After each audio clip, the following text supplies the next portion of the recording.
There we go. Small one. We're having a lot of fun this morning. We got out here at daybreak, which you have to do when you're on the Grand River. There we go.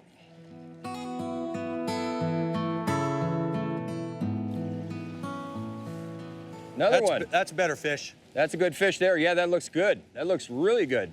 Right about there. There we go. Yeah. I just felt, that's a decent fish, Rob. That's a decent fish.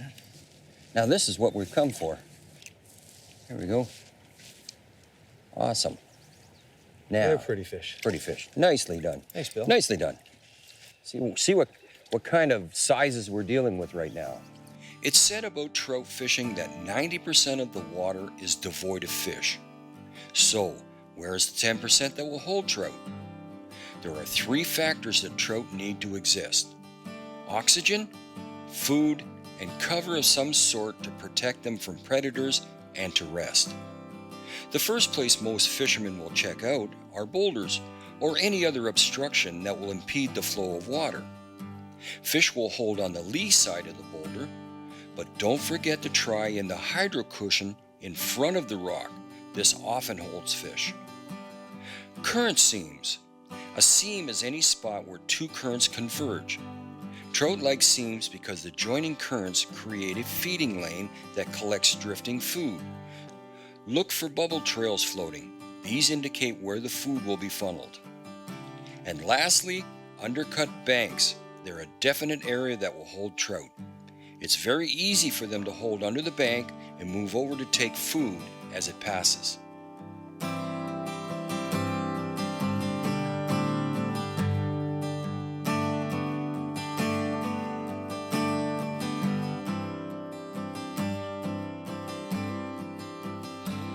Another small stalker. Now, if you turn a fish upside down like that, they calm down. It's when you turn them over that they get active. There we go.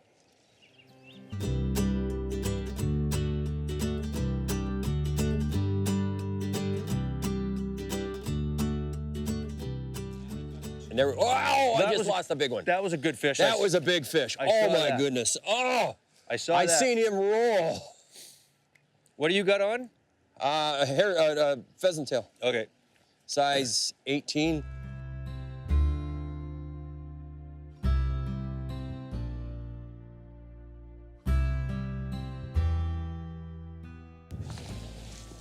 Okay, yep, wow. Don't know how big it is yet, but it hit hard, this one. I've been working the inside for so long, and I went long on this one. There we go. Very nice. This is probably the average fish for the Grand River. That'd be an average. We have them much larger. We've had them even as high as 28 inches out of here. Myself, I've personally caught them up to 22. When they're on, they're on.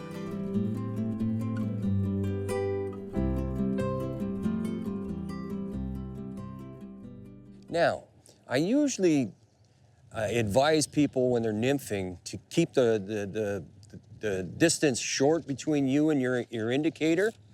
But there are times in this case, if I step out any farther, it's going to be up over my head. This is quite a deep hole. So I must lay the line on the water. So I got to compensate to get a drag-free drift. I got to add mends. And in case of this steady water like this, I'll mend upstream. If I had fast water and slow water in front of me, I'd mend downstream. Oh, and there was a hit. But I'll show you here. I cast out. The line is starting to bend down below my indicator. I lift up the line and put it above the indicator like that. We got a steady stream here, so that mending upstream is what I want. Now it's starting to go a little bit below the indicator again. I just mend it up again. You'll get a drag-free drift. What I'm trying to imitate is mayflies, and they don't swim very well. They whatever way they move in the current looks natural. If there's any drag, the fish will reject it. That doesn't look natural, like food to them. If it's tumbling naturally in the current, they're gonna eat it. Okay, fish on. Yeah, right at the end of the pool. But right at the very end of the pool, I was swinging out of it. That's an important piece of advice I can give you. Let it dangle a little bit. A lot of times the fish will follow it around, and when it starts to lift up, it's like an emerging bug, and they'll go up and grab it. So give it just a second on the swing around. Over top of the net, and then just lift up. That's all you got to do. Now, that's not a bad. It's a good average fish. It's a good average fish for the Grand River. These are all bug-fed brown trout. Barbless hooks, it makes removal of the fly much easier. It's regulated here, but you must squash the barbs. And that's probably a good average brown trout for the Grand River. Well, we've been fishing this pretty hard, and I figure maybe one of those bigger fish moved off. And that was on a little caddis pupa. Is that a 3 or a 4 weight you got? It's a very old 3 weight. Oh, it's a nice fish. It's still a nice fish. Wow. There we go, we got him. Nice fish. No, that's a pig. That's, you know, it's deceiving though. That fish is only about 17 and a half inches. But look at how thick But it is. they're very healthy. The way he goes. Excellent. Thanks, pal.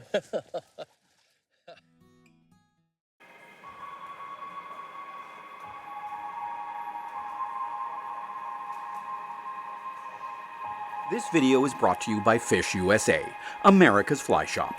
Visit us today at fishusa.com.